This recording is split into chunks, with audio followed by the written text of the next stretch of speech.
Assalamualaikum warahmatullahi wabarakatuh. Kami kelompok 12 akan mempresentasikan materi mengenai MC-Cooled Fit, Neuron, dan Artificial Neural Networks sebagai bagian dari perkembangan ilmu komputer dan kecerdasan buatan. Topik ini memegang peranan penting dalam pemahaman dasar sistem saraf tiruan serta penerapannya di berbagai bidang.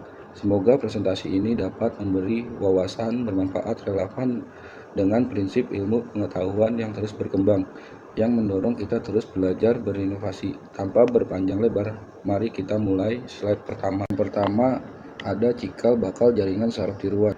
MC-Cooled Fit Neuron adalah model awal neuron buatan yang menginspirasi lahirnya Artificial Neural Network atau INN. Yang kedua, ada model neuron yang sederhana, bekerja dengan menjumlahkan input dan menghasilkan output biner 0 atau 1 berdasarkan ambang batas. Dan yang ketiga, memperkenalkan konsep dasar INN seperti input, bobot, atau walau awalnya tetap, dan fungsi aktivasi yang jadi komponen utama dalam INN modern. Dan yang terakhir, keempat, langkah awal menuju AI yang bisa belajar.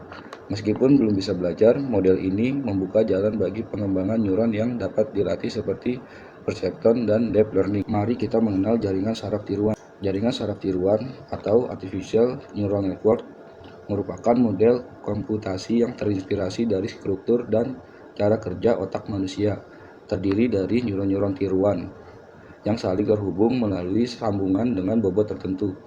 Digunakan untuk pengenalan pola, pengolahan bahasa alami, pengambilan keputusan, dan aplikasi AI lainnya. Jaringan saraf tiruan dapat dipelajari berdasarkan data dan membuat prediksi atau keputusan tanpa pemrograman eksplisit. Sejarah singkat MC-Cooled Fit Neuron dikembangkan oleh Warren MC-Cooled dan Walter Pitts pada tahun 1943.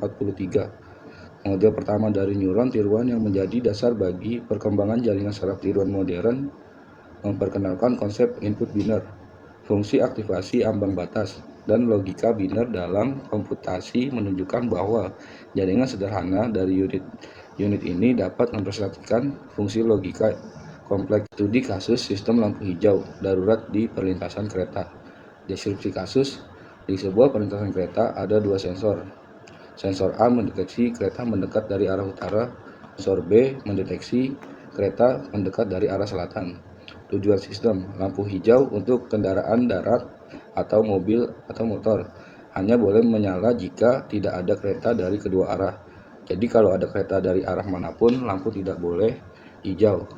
Output sama dengan 0. Kalau tidak ada kereta sama sekali, lampu boleh hijau. Output sama dengan 1. Model logika NOR gate. Karena sistem hanya boleh menyala saat tidak ada input aktif, maka penyelesaiannya kasus ini cocok menggunakan NOR logic. Mari kita lihat bagaimana logika NOR berlaku dalam berbagai kondisi input yang mungkin terjadi. Lebih memahami bagaimana sistem ini bekerja, kita akan memeriksa berbagai kombinasi input dari kedua kereta A dan B, dan bagaimana hal tersebut mempengaruhi output lampu hijau. Kasus pertama, kereta A dan kereta B keduanya dalam kondisi tidak aktif atau 0. Seperti yang sudah dijelaskan, ketika kedua inputannya 0, maka output untuk lampu hijau adalah 1. Output lampu hijau berarti menyala karena 1.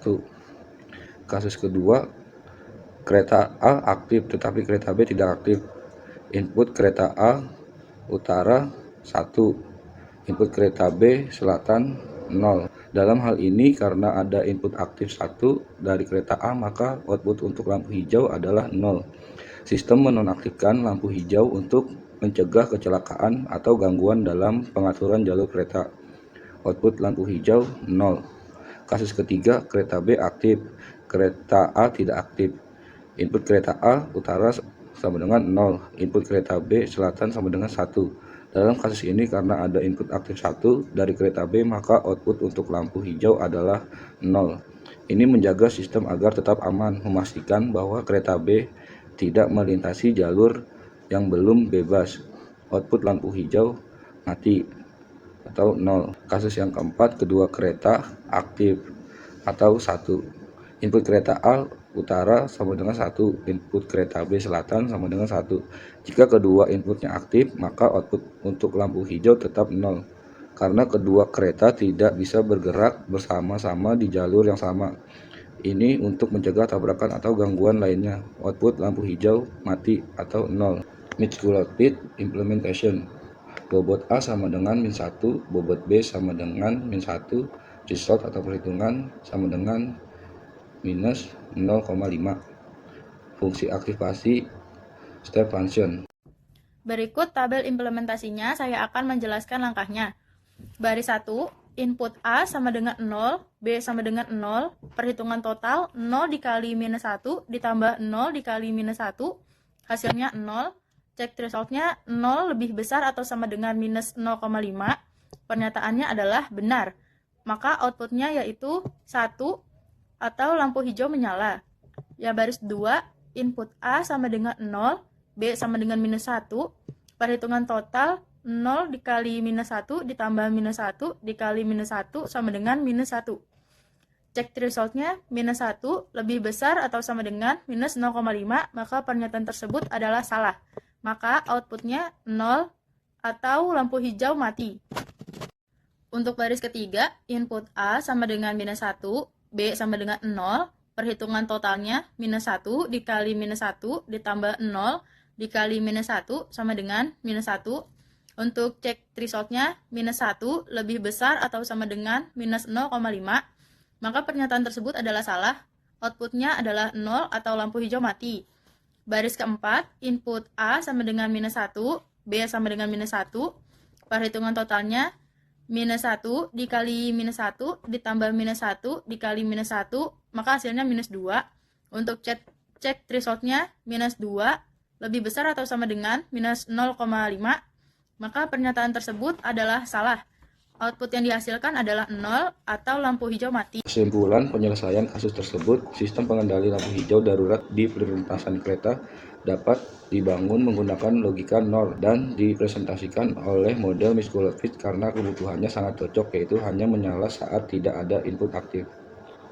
Keterbatasan Mid-Schooled neuron: yang pertama, hanya dapat memproses input-input binar, dan yang kedua, tidak dapat menangani fungsi logika non-linear seperti XOR, dan yang ketiga, tidak memiliki mekanisme pembelajaran, bobot dan result ditentukan sebelumnya.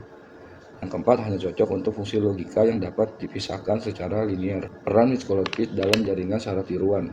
Kondisi neuron buatan pertama, meniru cara kerja neuron biologis secara sederhana, menghubungkan logika dan jaringan, mampu mempresentasikan logika dasar NOR,